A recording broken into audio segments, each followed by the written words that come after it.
All right, today we're going to play a little game all about unclaimed property laws across the globe. Okay. And I'm going to make it easy on you. This is part one of a two-part segment. We're going to start with the five sort of biggest ones, so try not to work you too hard. I'm going to hold up the flag. Okay. Of course, the first test is to see if you know the flag and the name of the country.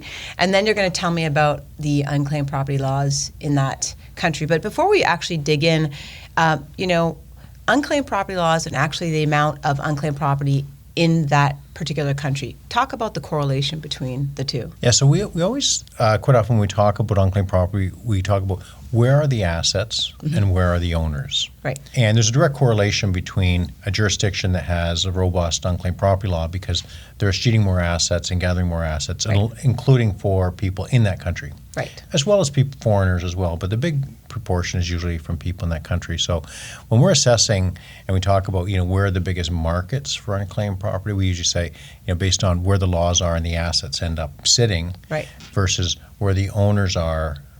And because there's a lot of owners in countries that don't have an unclaimed property law. So Right. we'll kind of touch on a bit of both of those. Right, so they're kind of correlated hand in hand. Makes sense. Yeah. All right, so these are the top five, not in any particular order. And actually, you can also tell me which order they are in the top five. Great. All right, so first we're going to start with, The UK. that's correct. So the UK is interesting in that I would rank it second or third. It's Australia and UK, depending on how we want to look at it. So I would say the UK is second with respect to the amount of assets that they're holding. Right. Because each of the nations within the United Kingdom, so England, Wales, Northern Ireland, Scotland, as well as Jersey and Guernsey, all have their own unique laws.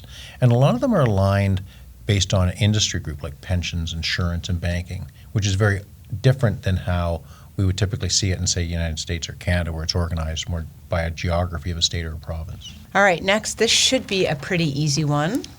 Yes, so that's the single biggest market by far, the United States. Right. And that's driven by the fact that all 50 states and 4 of the 5 U.S. territories have a very mature unclaimed property law. Right. But not only is it mature, it covers an awful lot of asset types. Right. So it would be by far the largest region, both with respect to the most assets being held, Right. as well as the most owners of assets. Makes sense.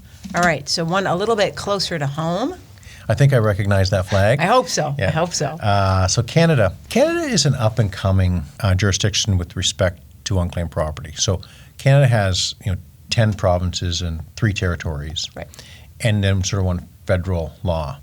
But only 4 of the 10 Canadian provinces have an unclaimed property law, and they're very different from each other, as a matter of fact. They're not Right. even really similar. Alberta is similar to the U.S. program.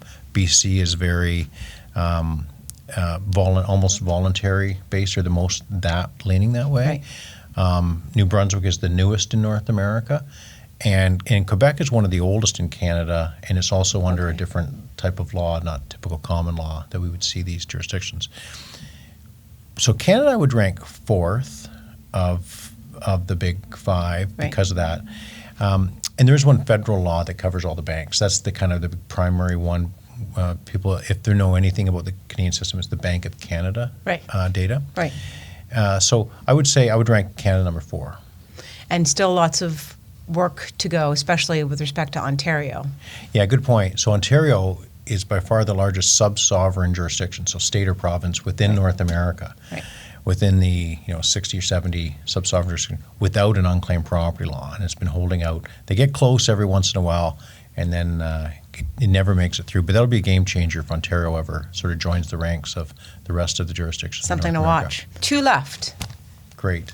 So that one is New Zealand. Correct. I know you I was- hesitated because they're so close. Australia and New Yes. Zealand are so close. Yes. Yeah, they're always close. I always have to kind of do a double take on that, and I never want to get that wrong either because both countries are very, very proud of their flags. So New Zealand I'd rank 5, and I rank up 5th for no reason because it's small. It's Yeah. just a small country, Yeah. but it's a small country with a very progressive unclaimed property law. So, and it's governed by a whole bunch of different laws, one banking and one corporate law, and there's a few others there that requires assets to be turned over to the state. So, New Zealand would win from the smallest and most progressive, but I rank it number 5th simply because it's a smaller jurisdiction. Right, makes sense. All right, and last but not least, Australia. correct. Australia is always surprising to a lot of people when it comes to unclaimed property. So many of those laws have been around a long time, like the U.S., Right. very mature. So Australia has 6 states, 2 territories, and then a federal governing body, kind of the way the U.S. has like Washington, D.C. All of those jurisdictions have their own unique unclaimed property laws. They've been around a long time. Right. Now, they do have their nuances and how they're different. But I always rank Australia probably number 2 as far as being able for people to be able to access data and information after the U.S. We're probably 3rd in size because the U.K. is holding more. It's just harder to access. So, Right. so Australia really deserves a lot of credit in the unclaimed property world for having very mature laws in this area. Well, that concludes round 1. I will say you did very well. And what most people do not know or understand is that, first of all, you weren't aware of the flags I was going to pick. And second of all, you have no notes. This is just really based on your experience in the space. So very impressive. Yeah. I can't wait to try the next 5. Thanks for Yeah. now.